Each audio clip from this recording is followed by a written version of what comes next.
everybody. The sun is shining, which is amazing. It's catching a big glimpse of me. Maybe I should do this. Woo! I haven't recorded in a day, but just getting used to doing that or not.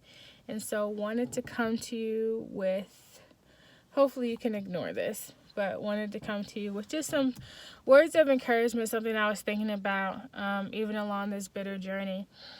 The first being that even in the midst of what we sometimes consider bitterness, it doesn't mean that the aspects of gifts or talents or just anointing that God gives you goes away. That don't go away just because bitterness is also there. Hope is there. Joy is there. Love is there. Happiness is there. Pain is there. Pleasure is there. All those things are still there. They don't go away. And so don't not use what it is that God has for you just because you're also acknowledging that you have some aspects of your life that you need to work on.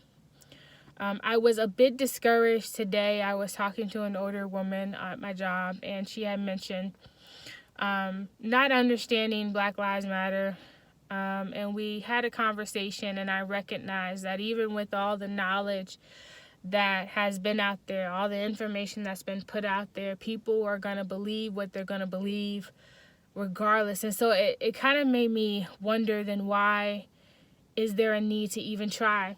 If people are going to remain tuned into what they believe things should be and just believe stuff is fake, then why try? Why do I need to mention the atrocities that have been occurring to have someone sympathize, or why would they feel the need to explain what is going on in other countries as if what's going on in other countries absolves us of what happens in this country?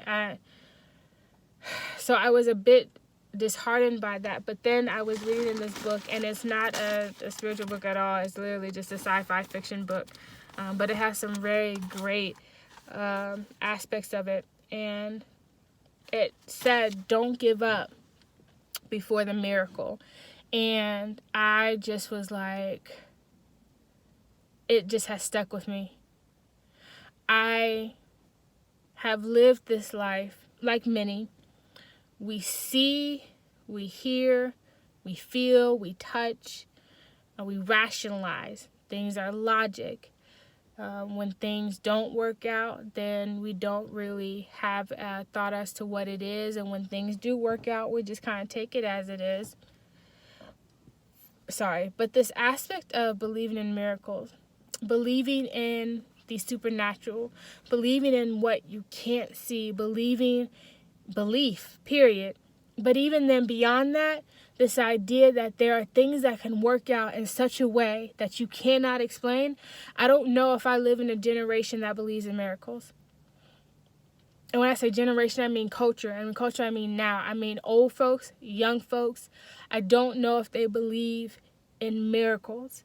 We believe that something can happen so spectacular, so beyond our scope, so beyond the money that we have, the influence that we have, the people that we know. We don't believe. We believe in sudden fame. We believe in the viral video. But do we believe in God doing something so amazing that we can't even begin to grasp it? Or that our lives are a living miracle, and that what can be an example, and I don't think miracles are just for us, they're to be an example of God's glory, that our lives, and when things work out, or when things turn suddenly, or when things are just not as if what we seem and become and work out in your favor, that's God showing people that He's real, and that sometimes your life and you being here is the miracle, and that many times we have the opportunity to give up because it's easy. It's not easy. I won't say that at all. Giving up is not easy. I don't care what nobody say. I know I just said, it's easy, but I had to correct myself. Giving up is not easy, because to give up, there's a cost. There's a cost.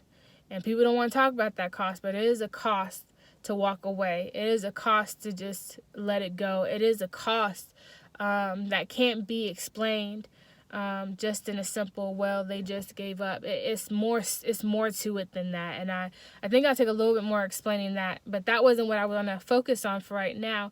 But it's the idea that that there are still miracles that can occur.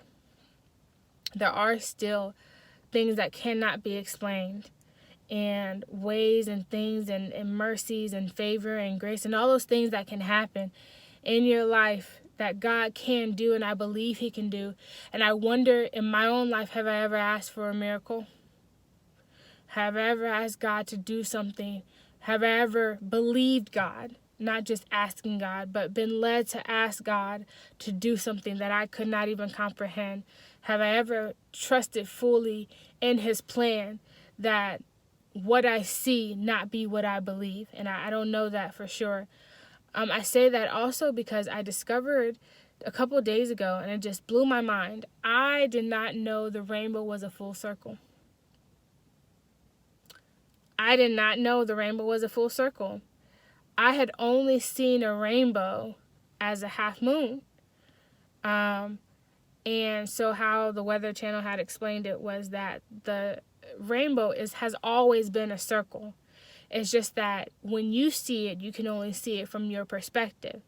And so in order to be able, or your horizon, for you to be able to see the full circle, you have to be either really higher up, or you have to have enough open space to be able to see the full circle. Of course, that's going to preach on itself.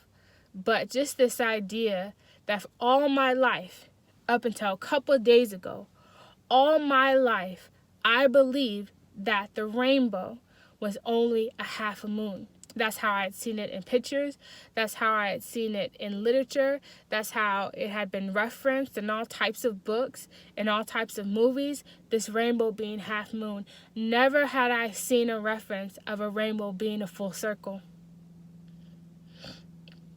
When I thought about that, I went back to the Bible and read when the rainbow was created, which was by God as a covenant with Noah after the world had been flooded, that he would not flood it again, that he would not extinct man with water anymore, but that to be fruitful, to multiply, and to have a covenant even with the planet, between man, God, and the planet, that Trinity whole thing. Man, listen, I'm going to have to expand that even more on a different video, but a couple of things just stuck out to me, which was all this time I had believed the half moon from what I saw from my perspective. And yet the truth is that it was a full circle the entire time. And how many times do we believe things just based on what we see? But in reality, we're not seeing the full truth for whatever reason. Then when we do see the full truth, how are we going to react to it? I thought it was amazing. I thought it was absolutely positively amazing. What I didn't do was I didn't go into like this whole doubt of like, oh, I don't know if that's real or not, and all of that. It's like, oh, when I saw it, I was like, oh, shoot, I knew. And I knew I had been ignorant like this entire time. That's what I said from my own mouth about the rainbow. And even thinking back to that woman, you know what? So many times we see things from our own perspective. We don't see the whole truth. And when we're faced with the truth, we can either accept it or we can deny it and come up with reasons why it's not. Thank you, Lord, because that was something that I hadn't thought about until now. But even then, when I thought back on the covenant, I thought about the fact that the rainbow does not have a beginning. It does not have an end. It is a circle. It is complete when you see it.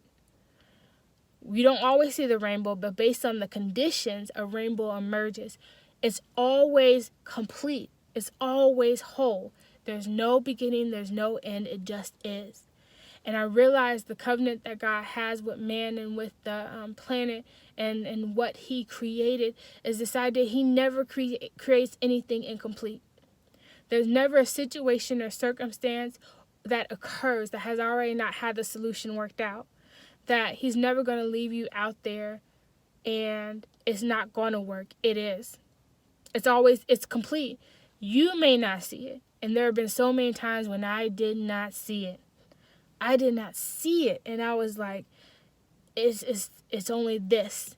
And then this rainbow thing just made me realize, like, no, it's so much greater than I can see. I can't see it from this perspective. I can't see it from this elevation. But what if I change my perspective and I change my elevation? Would I be able to see it in its completeness? I think that's what a part of this whole bitterness thing has been about, and why I felt so light.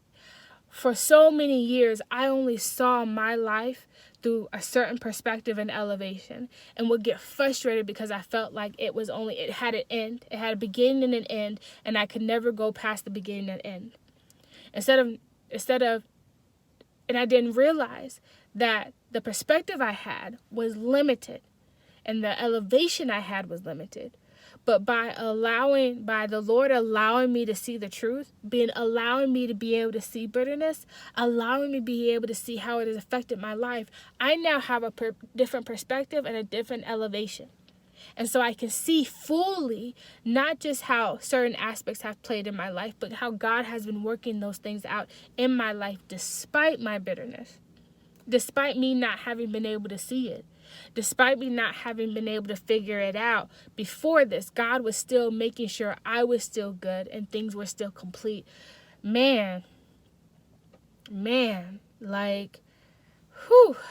When I think about that, I'm just like, you know what? I'm not an incomplete person.